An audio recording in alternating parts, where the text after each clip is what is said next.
მოგესალმებით ძვირფასო ტელემაყურებლებო, ჩვენ ვართ სტუდიაში გზაგასაყართან, ვაგრძელებთ გადაცემათა ციკლს ბიბლიური გზაჯვარედინები და ტრადიციულად ამ თემაზე სასაუბროთ ჩვენ სტუდიაში მოვიწვიეთ თეოლოგი გიორგი გვასალია. ჩვენ რამდენიმე გადაცემა ჩავწერეთ ამის წინ და დღეს გვინდა ვისაუბროთ ნოესთან დაკავშირებით. გიორგი, მოგესალმებით, დიდი მადლობა მობრძანებისათვის. მადლობა მოწვევისათვის. ჩვენ ვისაუბრებთ ადამ და ევაზე, ვისაუბრებთ აბელი, კაენი, ვისაუბრებთ მათ ცივილიზაციაზე, ორი განსხვავებული ცივილიზაცია შეიქმნა საკმაოდ საინტერესო ფორმულირებები მოყვა იმ გზაჯვარედინების განხილვას, რომელიც მათ ცხოვრებაში გამოვკვეთეთ და ნოეს ეპოქის წინა პერიოდიც განვიხილეთ და აი დღეს ალბათ უკვე დრო არის რომ უშუალოდ ნოეს ცხოვრებას, ნოეს გადაწყვეტილებებს, გზაჯვარედინზე მის მიერ მიღებულ გადაწყვეტილებებს შევეხოთ და აი ეს გამოვკვეთოთ და ავხსნათ როგორ აზროვნებს, როგორ ხედავს, როგორი ერთობა აქვს ღმერთთან და რა არის ის ინტუიცია, რომელთაც ნოე განსაზღვრავს თავის გადაწყვეტილებებს, რომელიც ასეთი მნიშვნელობის არის. კიდევ ერთხელ მოგესალმებით, ნამდვილად ალბათ ბიბლიურ პერსონაჟთაგან მამამთავარი ნოე მართლა განსაკუთრებულად გამოირჩევა. თვითონ მამამთავარ ნოესთან დაკავშირებით როცა ვსაუბრობთ და მის არჩევანზე ვსაუბრობთ, თითქოს და ახლის თქმა არ გვიწევს. აი რას ვთქვით აბელთან დაკავშირებით? რაღაცა იგივე უნდა ვთქვათ ნოესთან, რა ვთქვით სეითთან დაკავშირებით, იგივე უნდა ვთქვათ. ნოე თითქოს და წარმომთელ კაცობრიობას შემოკრიბავს თავის თავში. რაღაცას ინახავს ისეთს, რაღაცა ისეთ გადაწყვეტილებას მიიღებს, რაღაცა ისეთი არჩევანი აქვს ამ გზაჯვარედინზე, სწორედ იმ მიმართულებით ისე მიდის, რამე ნოეთი აი სრულად გასაგებია წარმომდელი კაცობრიობის რეზუმირება. ჩვენ წინა გადაცემაში ვსაუბრობდით იმასთან დაკავშირებით, რომ რამდენად მნიშვნელოვანია ადამიანი ღვთისმსახურებაში, ჭეშმარიტ ღვთისმსახურებაში იყოს ჩართული. და ამავდროულად ვისაუბრეთ იმასთან დაკავშირებითაც, რომ კაცობრიობამ სხვა გეზია იყო, უფრო კაენის პრაგმატული ცივილიზაციის ცხოვრების წესი აირჩია და ჭეშმარიტი ღვთისმსახურება მის მიერ შედგენილი, მის მიერ გამოგონილი ღვთისმსახურებით ჩაანაცვლა. ანუ ეს არის არა ათეისტური საზოგადოება, ამ სიტყვის პირდაპირ მნიშვნელობით, რელიგიური საზოგადოება, მაგრამ მის რელიგიაში სულ უფრო ცოტა დოზით რჩება გამოცხადებითი ჭეშმარიტება, უფრო მეტია ადამიანური გამონაგონი, უფრო მეტია რაღაცა მიწიერი ინტერესები და შესაბამისად მივიღეთ ის კაცობრიობა, რომელთან დაკავშირებითაც მოსე წინასწარმეტყველი, როდესაც საუბრობს, კარგად ჩანს ისეთ ბიბლიაში თითქოს და მოსე აკეთებს პაუზას, აი რაღაცა უნდა ტერმინი გვითხრას, დაგვიხასიათოს, რამდენად მძიმე მდგომარეობაში შეიძლება მივიდეს ამ შემთხვევაში ადამიანი. და ტერმინს ვერ პოულობს აშკარად. აი რა შეიძლება გააკეთოს ადამიანმა, რომ წარღვნა გლობალური კატასტროფა გადარეცხვა მთელი სიცოცხლისა გამოიწვიოს დედამიწაზე. რა შეიძლება ამ კატასტროფას წინ უძღდეს, რანაირი დაცემულობა შეიძლება ეს იყოს და თითქოს და ტერმინს ვერ პოულობს. და გამოსავალს მოსე ხედავს ასეთ თქმაში. შეინანაო ღმერთმა რო შექმნა ადამიანს. ნუ ყოლად არა დოგმატური, ხო? არანაირად ეს დოგმატური ჭეშმარიტ ღმერთი არაფერს არ ნანობს, არ შეიძლება ღმერთმა რამე ინანოს. ჩვენ კიდევ ერთხელ შევხვდება ბიბლიაში ეს ალბათ თავის დროზე მივალთ. ნუ ზოგადად ანთროპომორფიზმი და საუბარი ისეთი ტერმინებით, რომელიც ჩვენთვის გასაგებია, ბიბლიისთვის დამახასიათებელია, სხვანაირად შეიძლება ვერც წარმოვიდგინოთ, როგორ უნდა გადმოეცათ. კი, თავისთავად ცხადია, როდესაც ჩვენ ვსაუბრობთ აი ანთროპომორფიზმზე, ჩვენ უნდა ხაზი გაუსვათ იმას, რომ ეს არის ენა, სამეტყველო ენა, რითაც რაღაცის გაგებას ცდილობს კითხველი, ავტორი ცდილობს რაღაცას გააკეთოს კითხვას. მაგრამ აი აქ უფრო შორს მიდის მოსე, როდესაც გუნდა დაწეროს ამ კაცობრიობის მდგომარეობა. ღმერთმა შეინანა, ეს არის რაღაცა ზღვარი. რაღაცა ზღვარი, რომლის მიღმა რაღაცა უნდა. აი ჩვენ წინა გადაცემაში თუ გახსოვთ საუბრობდით ნოეს დღეების შესახებ და ვთქვით, რომ მაცხოვარი ამას ახსენებს თავის მეორედ მოსვლას, ათრის შევა. აი საყოველთაო აპოსტასია, სწორედ ასეთი იქნება, რაღაც საღვთო ჩარევა იქნება აუცილებელი. ამ შემთხვევაში წყლით და იმ შემთხვევაში ცეცხლით. რაღაცა უნდა გამოიცვალოს, რაღაც სიახლე უნდა მოვიდეს, რომელიც გამკეთებელიც ადამიანი ვეღარ იქნება. აი საფრთხე ჩარევა აუცილებელი.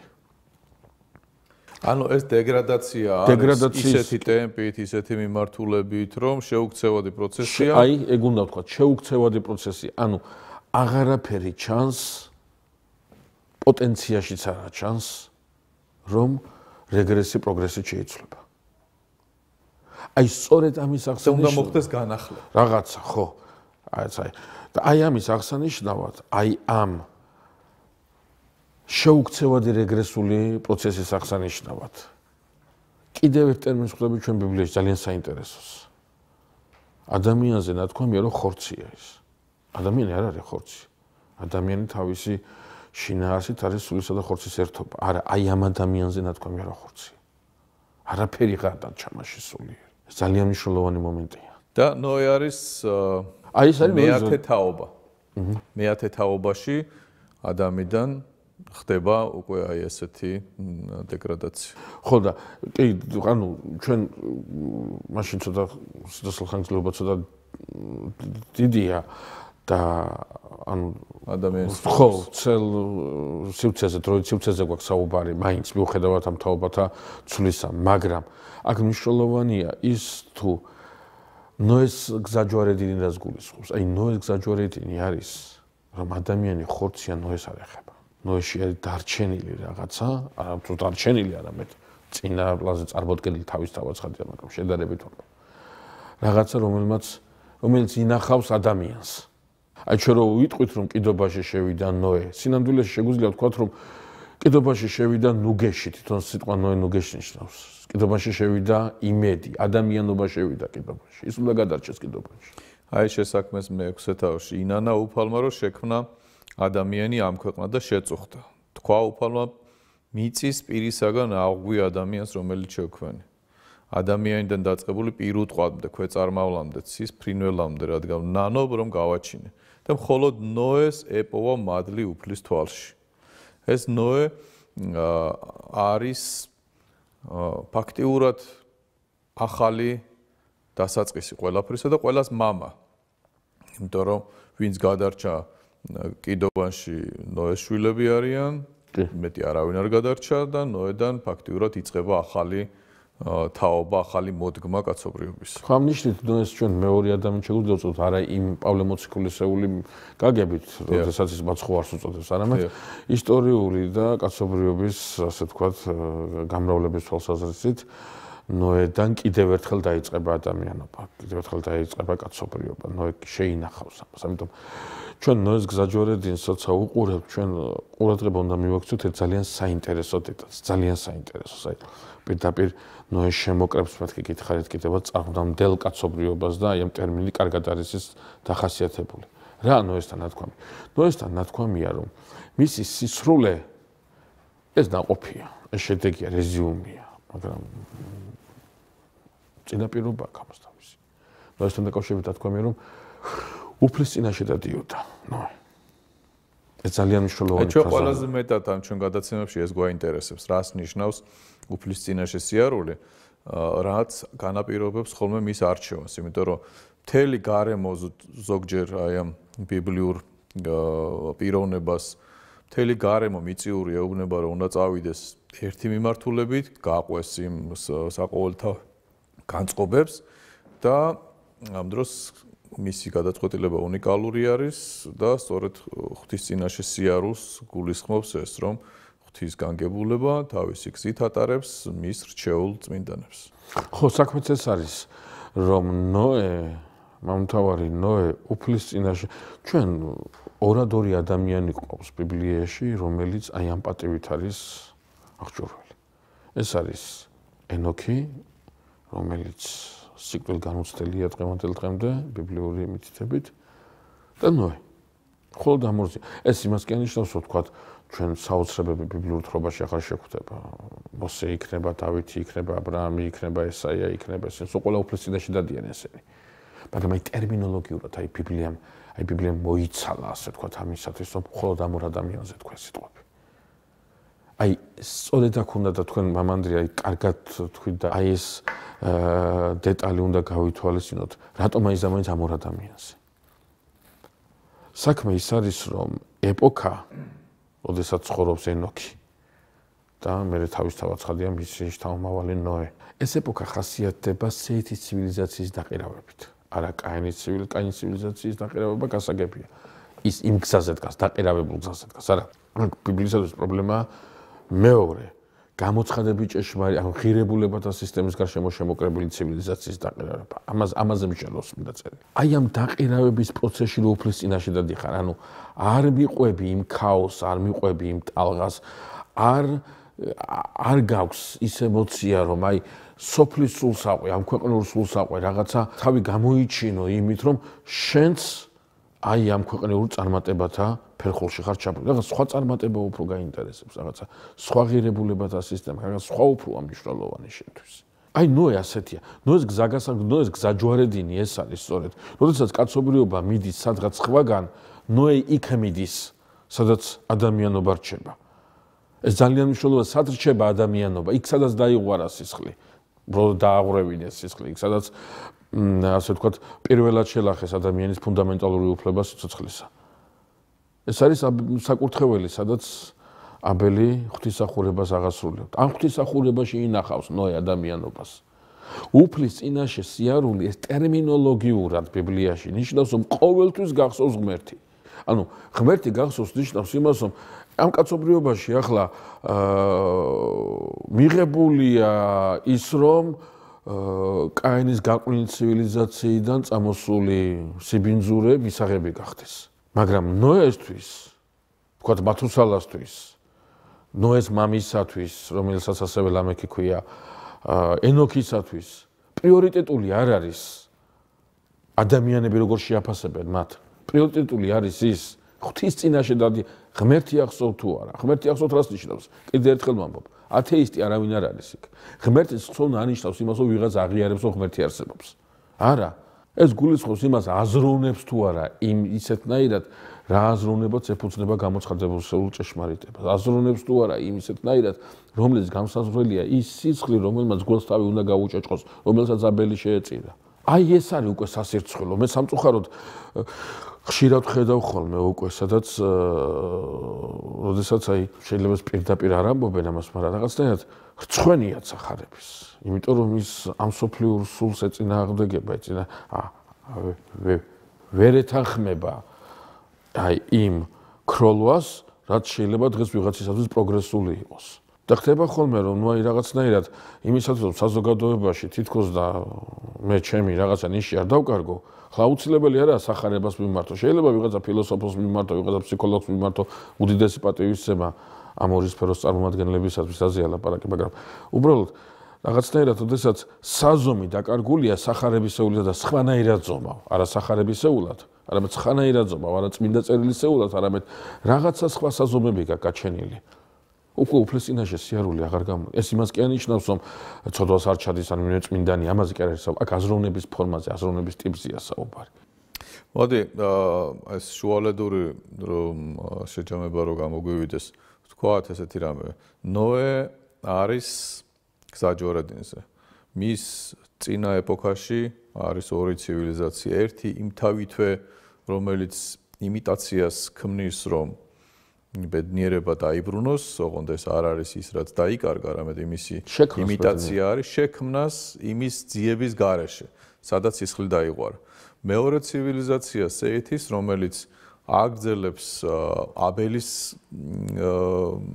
ღვთისწინაშე მდგომარეობას, სიარულს და ეძებს სწორედ იმას, რაც დაკარგა სამოთხეში კაცობრიობამ და არ ქმნის იმიტაციას. თუმცა პროგრესი, კულტურა და ასე შემდეგ ამ ცივილიზაციაშიც გამოიყენება. ჩვენ წინა გადაცემაში ვთქვით, რომ იერარქიაზეა ლაპარაკი, პრიორიტეტებზეა ლაპარაკი. ღმერთს თავისი ადგილი უკავია სეითის ცივილიზაციაში, კულტურას და მეცნიერება დავარქვათ პირობითად მამას თავისი. და ხდება აი ამ მეორე კულტურის სეითის კულტურის დაყირავება, როგორც ბრძანა. და ნოე აი ამ პირობებში არის ერთი კულტურა იმ თავითვე განშორებული ღვთისაგან, მეორე კულტურა, რომელიც განიცდის აი ამ დაღმასვლას და ნოე, რომელშიც ღმერთმა პოვა მადლი. აი აქ აკეთებს ნოე არჩევას. ნოეს არჩევანი არის ისაც მაცხოვარმა თქვა თავის დროზე, თუ კი შეგვწყვეტ კაცის ძისა, მაშინ კაცის ძისაც შეგვწყვეტ მათი სასופველში, ხო? ასეთი გულწრფელია ნოე ღვთის წინაშე. აი ძალიან გულწრფელია. ისე კი არა, ნუ ამას იმიტომ კი არ აკეთებს, რომ იმის გაკეთება, რაღაც სხვა იმის გაკეთება არ შეიძლება, არ შეუძლია სხვანაირად გაკეთება. სხვანაირად ვერ იცხოვრებს. ნოეს არჩევანია ეს, იყოს ღმერთთან და თუ დასინიან, მაინც უნდა იყოს ღმერთთან. თუ ჩამორჩენილად მიუთვლიან, მაინც უნდა იყოს ღმერთთან. პირველი ქრისტიანები და არა და დასცინიან. ხო, აი ეს ძალიან საერთოდ მე ხშირად ვამბობ ხოლმე, რომ ეს დაცინვა სულ უფრო მძლავრი იარაღი ხდება. თანამედროვე პერიოდში, როდესაც დაგცინიან წვერის გამო. ნუ ზოგადად ახლა როგორც იარაღი ეს ჩამოაყალიბე დაცინვა და რეალურად თუ ჩვენ ამ აზრს გავყვებით, დაცინვა ისეთი იარაღია, რომ სულ ერთი ობიექტი ვინ არის დაცინვის. არ არის აუცილებელი, რომ მან რაღაცა ჭეშმარიტების ვექტორზე გადიოდეს ეს დაცინვა. თავარია სასაცილო იყოს და მაგას მოარგებ ნებისმიერ ადამიანს, ნებისმიერ ფასეულობას და შესაძლებელი არის, რომ სრულიად ესეთი ჭეშმარიტება და ასაცინი გახდეს. ხო, იმიტომ რომ ყველაზე ასე ვთქვათ ცივილიზებული ფორმაა ბრძოლისა.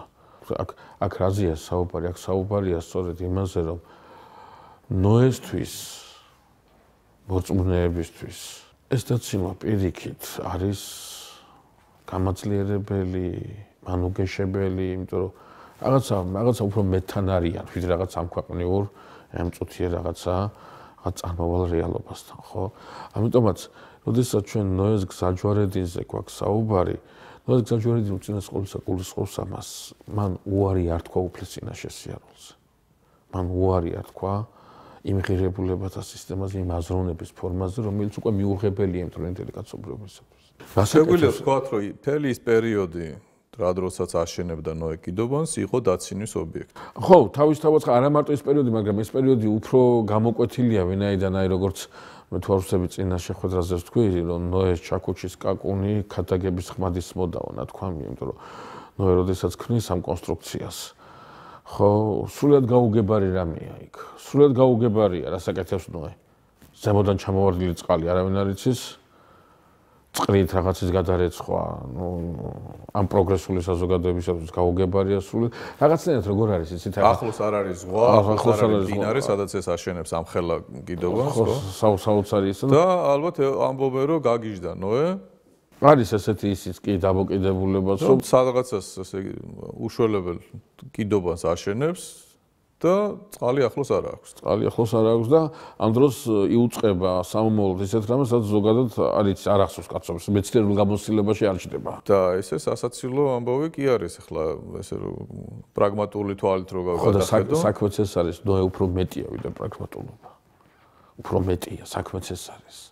იმიტომ რომ ესე დღესაც არ გაჭირდება თქვათ ესეთ ადამიანს გიჟი უწოდო.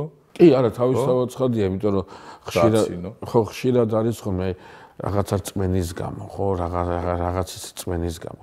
ვისაც წამს, ის არ აძალებს სხვას, რომ შენ სიწმუნეო. მაგრამ ვისაც არ წამს, ის ღიზიანდება და აძალებს, ამას გინდა თუ არა უგწამს. აი, ძალიან ის არის გესმით და ყველაფერი ეждდება პროგრესული, თანამედროვე, ტოლერანტული აზროვნების ფორმაში. იმ დროს, როდესაც წესი არ უნდა ჯდებოდეს, ხო? ამიტომ არის ეს ადამიანური განაზრახი.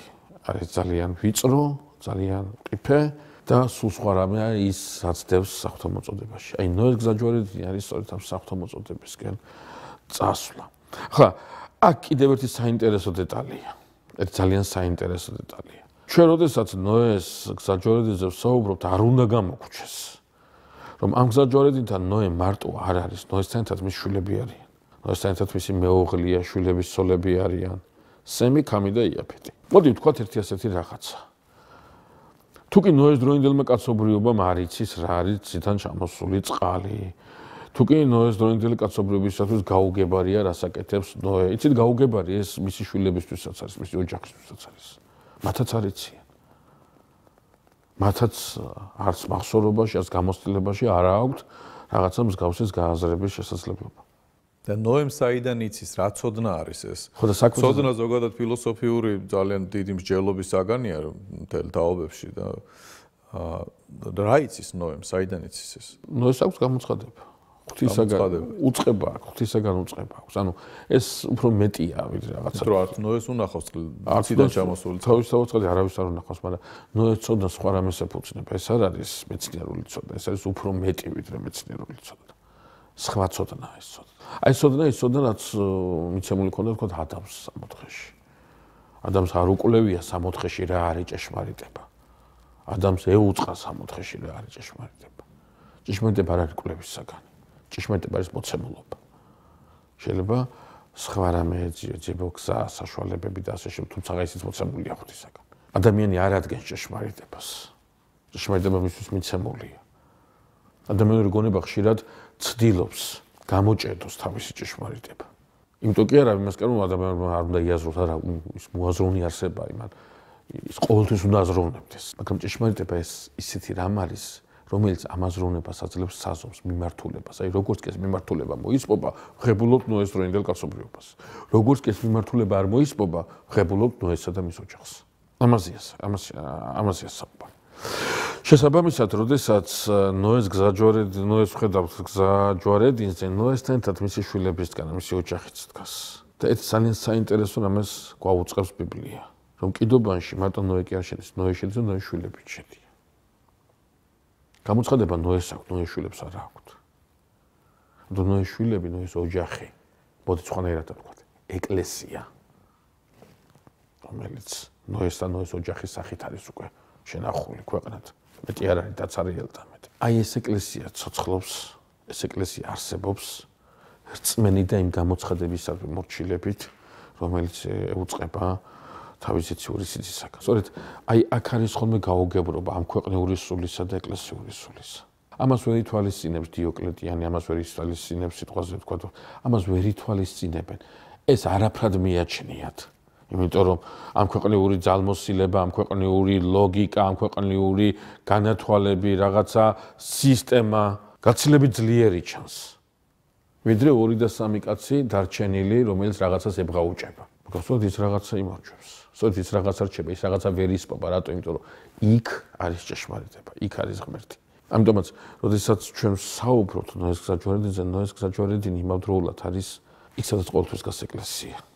რომელსაც ყოველთვის ახსოვს თავისი სიცი.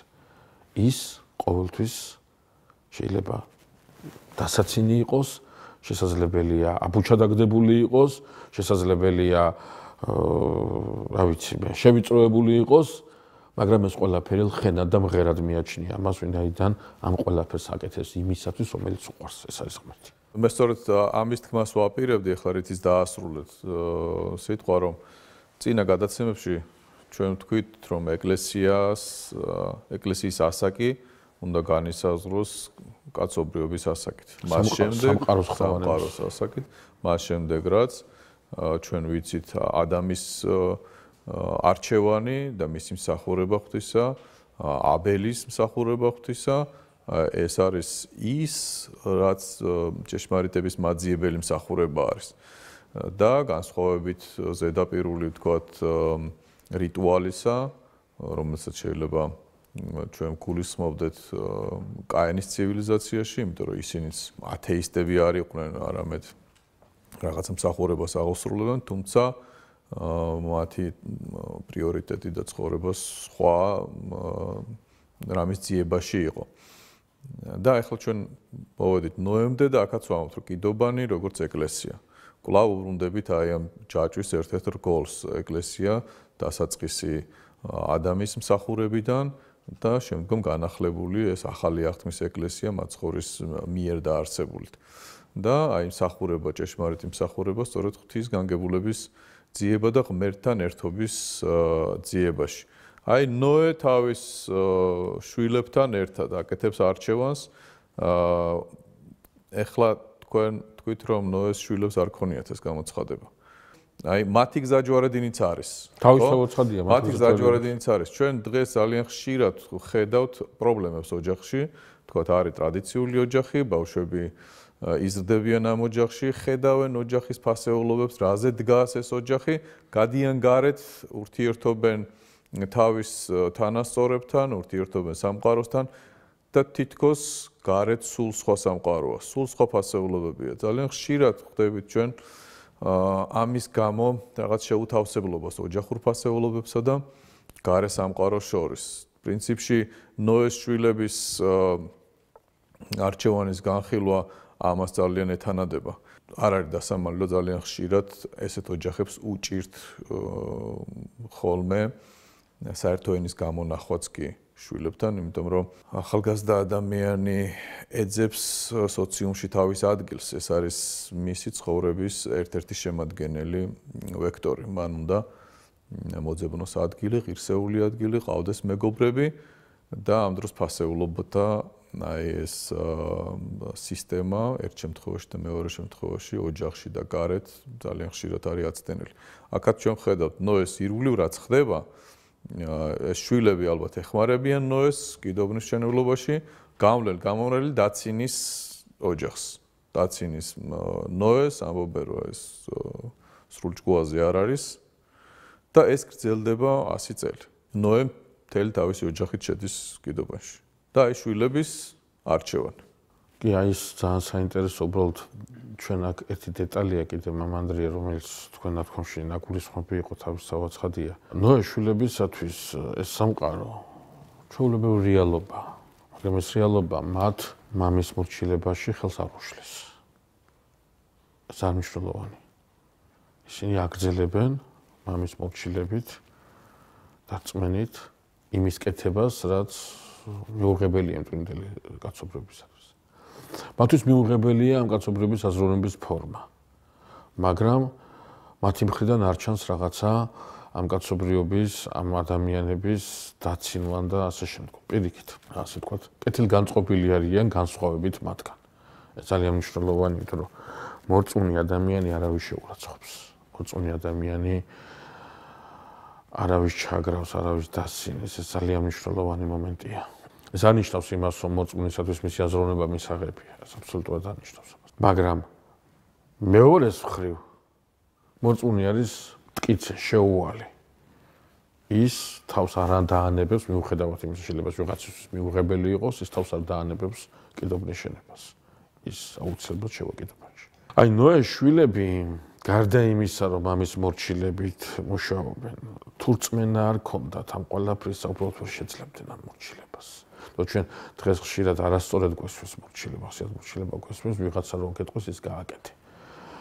შეიძლება ერთხელ ქრამ, ორჯერ ქრამ, მესამეჯერ აღარ შეძლება ამის სულიერი ძალები აღარ გეყოფა. მორჩილებას წინააღმდეგობად უნდა უწყოდეს წმენა. წმენით უნდა იყოს მორჩილება და არა ვიღაცის დავალებით და მოწოდებით. ეს ხშირად გვერევა დღეს და სამწუხაროდ დღეს ძალიან კარგად არის გამოსაკვეთი რა არის მორჩილების ისახე, რომელსაც ეკლესია ასწავლიდა და ჩვენ რომ გონია სულად შეიძლება სულად არ იყოს მორჩილება სხვა რამე აბსოლუტურად. შესაბამისად, ნოეს შვილებში ხედავთ სწორედ ამ შემადგენელს. მიუხედავად ამ ყველაფრისა, ისინი მამის მორჩილები არიან. მამაც არის და მამაც, ხო ნოეზია საუბარი, მსაუცრებაზეა საუბარი. ალბათ მამა ამ შემთხვევაში მაგალითიც არის. მაგალითიც არის რაღაც აზრით, ხო? ხა, ნოე თან კიდობას რო აშენებდეს და თან ენის მოთხრებით რო ამ საზოგადოების გარყვნილებას საუბრობდეს, მამა მათთვის მაგალითი ვერ გახდებოდა. არა, ნოე ნამდვილი მაგალითია. ნოე მხოლოდ კიდობას აშენებს და ნოესთვის მიუღებელია ის გარყვნილება, რაც ამ საზოგადოებისათვის აბსოლუტურად ნორმაა აქცეული. აი ამას მივაქციოთ ყურადღება, ეს ძალიან მნიშვნელოვანი მომენტია. რა ხდება, რა არის მიზეზი მათი მენტალური აბსოლუტურად გამიჯნულობისა. ის რაც ნოესთვის მიუღებელია, საზოგადოებრივი კაცობრიობისათვის სრულად მისაღები. ანუ ის გარყვნილება, რა გარყვნილებაში ის სიბილწე, სიბინძურე, რაში ჩაფლულია იმდროინდელი კაცობრიობა, მათთვის ეს სიბინძურე და გარყვნილება კი არ არის. ცხოვრების წესია, ცხოვრების ფორმა, უკვე კიდევაც ნოე ასე რატო არ ცხოვრობს. როგორ შეიძლება ნოე ასე არ ცხოვრობდეს? როგორ შეიძლება პროგრესული, მოაზროვნე ადამიანი, როგორ შეიძლება ამ ქვეყანად, ასე ვთქვათ, ცივილიზებული ადამიანი ეს ასე ცხოვრება ნოესთვის არის სიბინძური და გაყრუნლება ბიბლიისათვის შესაბამისად, თორე მათთვის ეს სრულად ეს ნორმაა, ცხოვრების ნორმაა, ჩვეულებრივი ნორმაა. აი ჩვენ ალბათ მე გვექნება საშუალება სოდომზე და გომორზე ვისაუბრო. ჩვეულებრივად ცხოვრობენ ისინი სოდომს უკვირს სოდომური სიბილწით თუ არ ცხოვრობენ. იმიტომ კი ეს მას სიბილწედ მიაჩნია. არა, სიბილწეს ამას სხვა უწოდეს, რომ იმისთვის ეს ნორმაა. რა პრობლემაა? აი ეს გზა ჯვარედინი ნოესთან წარმოდგენილია სწორედ ამ ნიშნით. ის ღვთისმსახურება, ის საკურთხეველი, რომელსაც ნოე დგას, ის მშენებლობა, ის პროექტი, რომელსაც ნოე ახორციელებს, არ ეთვისება ამ აზროვნებას, რომელი აზროვნებითაც იმ დროინდელი კაცობრიობაა წარმოდგენილი. ამიტომ ეს გზა ჯვარედინზე საუბრობთ, აი რეზუმირებული სახით შეგვიძლია ვთქვათ. ეს არის ის საიდანაც გაიხედა აბელმა და რასაც შეეწირა ის. ეს არის საიდანაც გაიხედა სეითმა, საიდანაც დიოდა ენოქი, მათუსალა და ბოლოს ნოე. მოდი აქ ესეთი რამე გამოვკვეთოთ, რომ შვილები რო არ ხედავდნენ ნოეს წმინდა მსახურებას, რომ ამაში ეჭვიეპარებოდეთ, რომ ნოე იყოს რაღაცა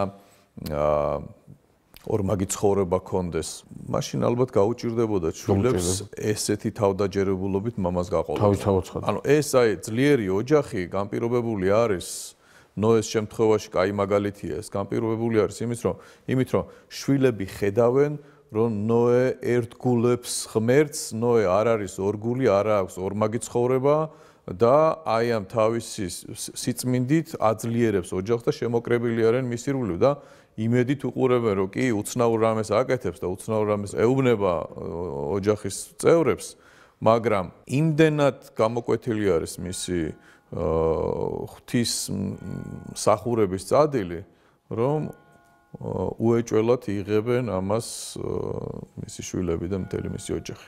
ხოდაც ეს მეორე მხრივაც საინტერესოა, მომანდრეს ზოგადად ხშირად ვამბობ ხოლმე ამას პრობლემა უნდა ვეძებოთ არა სხვაგან, არამედ ჩვენში. როდესაც დღეს არის საუბარი, აი მე შემხვედრია მაგალითად, როდესაც რაღაცა პრობლემებზე იყო საუბარი, თითი გაუშვიათ, აი რა დროა, აი ასეთი არა, ეს არ არის სწორი. როდესაც მე ჩემ ოჯახშია პრობლემა, მე ამას ვერანაირად ვერ დავაბრალებ იმას, რომ ეს იმის ბრალ მე ვამბობ მენტალურ ღირებულების პრობლემას და რა თქვა ეკონომიკურსთან და ეს სხვა ამბავი. ხო? როდესაც მე შვილთან აზროვნებაში მაქვს პრობლემა, ეს არავითარ შემთხვევაში არ არის იმის ბრალი, რომ ვიღაცა სწორედთან არასწორად ცხოვრობს. ეს ჩემი ბრალია. მე პრობლემა ჩემში უნდა ვეძებო. მე ოჯახში მაქვს პრობლემა და არა სხვა. ყოველ შემთხვევაში გამოსწორების სიტუაციის გამოსწორების ერთ-ერთი გზა სწორედ ეს არის. კი, თავისთავად ცხადია, ანუ ეს ძალიან მნიშვნელოვანი მომენტია, როდესაც ჩვენ ვსაუბრობთ ჩვენს მომავალ თაობაზე, ჩვენ უნდა ვიზრუნოთ მომავალ თაობაზე ჩვენიდან დაწყებული. ჩვენ რაღაცა ხშირად გვაქვს ხოლმე, არის ხოლმე ასეთ მე მესმის ასეთ მოწოდები და უნდა ვებრძოლოთ რაღაცას. რაღაცას კი უნდა ვებრძოლოთ, ჩემთვას უნდა ვებრძოლო. და ჩემ თავთან ბრძოლა იმ რაღაცისადმი ბრძოლას გულისხმობს თავისთავად ცხადია, მაგრამ რაღაცისადმი ბრძოლა ჩემ თავთან ბრძოლას აღარ გულისხმობს. ვერთობი უკვე იმით. ძალიან რთულია ჩემ თავთან ბრძოლა, ძალიან რთულია რომ ჩემმა შვილმა ნახოს რომ მე არ მოვიპარავ, სახელმწიფოს არ მოვიპარავ, მეგობარს არ მოვიპარავ, მეზობელს არ მოვიპარავ, სხვა ადამიანს არ მოვიპარავ, იმით რომ მე გავიხარო, აი თვითონ ვიქცევი ამის მაგალითად, კი არ მარტო კი არ ვეტყვი, არა მე თვითონ ვანახებ ამას. ბატონო გიორგი, ჩვენი გადაცემის ფორმატი არ გვაძლევს საშუალებას რომ გავაგრძელოთ ნოეზე ამ გადაცემაში საუბარი, შემდეგ გადაცემაში ალბათ მოგვიწევს დასრულება. დღეს მოვასწარეთ მხოლოდ კიდობანში შესვლამდე თხრობა. ჩვენ მოსაყოლი გვაქვს, როგორ დამთავრდა ეს წარღვნა, როგორ გადმოვიდნენ ამ საჯვარედინიდან გზა როგორ გრძელდება და მერე რა ხდება. ცისარტყელა, შვიდობის სიმბოლო. ჩვენ უნდა ვთქვათ, რომ ნოე ნიშნავს დამამშვიდებელს. ნუგეში დამამშვიდებელი და მისი სახელი ამართლებს და შესაბამისი არის იმისი, რაც ნოეს აი ამ კიდობანში შესვლით და წარღვნის და დამთავრებით მოხდა კეთილმოწყობილ ცხოვრებაში. დიდი მადლობა მობრძანებისათვის. მადლობა მოწვევისათვის. ძვირფასო ტელემაყურებლებო, ჩვენ დღევანდელ გადაცემაში ვერ ამოვწურვეთ, ვერ მოვასწარეთ ნოესთან დაკავშირებული თხრობა. გავაგრძელებთ ამ თხრობას შემდეგ გადაცემაში შემოგვიერთდით დღეს გემშვიდობებით, კეთილი სრულებით, კარგად ბრძანდებოდით.